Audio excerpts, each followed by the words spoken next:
Kita beralih ke informasi selanjutnya. Red Notice atau informasi tentang buronan lintas negara menjadi salah satu agenda pembicaraan dalam hari kedua sidang Interpol di Nusa Dua Bali.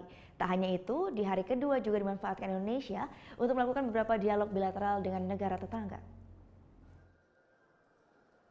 Memasuki hari kedua diadakannya sidang umum Interpol ke-85 di Nusa Dua Bali. Berbagai topik kejahatan lintas negara menjadi pembahasan dalam acara ini. Penyebaran Red Notice atau berita tentang buronan lintas negara juga menjadi salah satu yang difokuskan. Para negara peserta pun diwajibkan untuk memberikan bantuan pencairan kepada tersangka yang menjadi buronan dari negara peserta lainnya. Begitu Red Notice itu dikeluarkan, negara Interpol itu masih buta tentang keberadaan tersangka. Nah, kemudian biasanya itu langsung dikoordinasikan dengan imigrasi. Imigrasi itu akan mengecek di data imigrasi mereka yang keluar masuk di negara tersebut.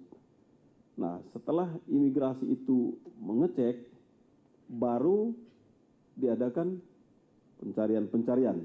Nah, pencarian ini kan tidak mudah di satu negara asing atau di luar negeri. Kita yang di dalam Indonesia saja itu bisa bertahun-tahun juga kita mencari satu tersangka. Pertukaran informasi intelijen yang baik dianggap menjadi salah satu tonggak penting untuk menegakkan hukum secara merata di dunia. Apalagi saat ini fungsi koordinasi dari Interpol tidak saja dibutuhkan oleh aparat kepolisian, tetapi juga oleh badan penegak hukum lainnya, seperti KPK, PPATK, dan Kejaksaan.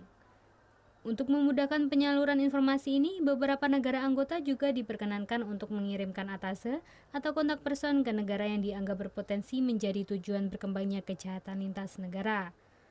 Dalam kesempatan ini pula, Indonesia sudah melakukan beberapa pertemuan bilateral bersama negara tetangga, seperti Australia dan Timor Leste. Masalah penyelundupan melalui perbatasan menjadi pokok pembahasan yang difokuskan dalam pertemuan tersebut.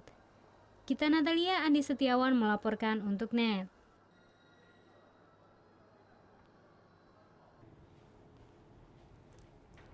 Thank you.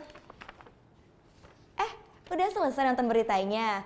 Jangan pergi dulu dong. Subscribe dulu dan nonton tayangan lainnya di sini. Subscribe, nonton lagi. Subscribe, nonton lagi.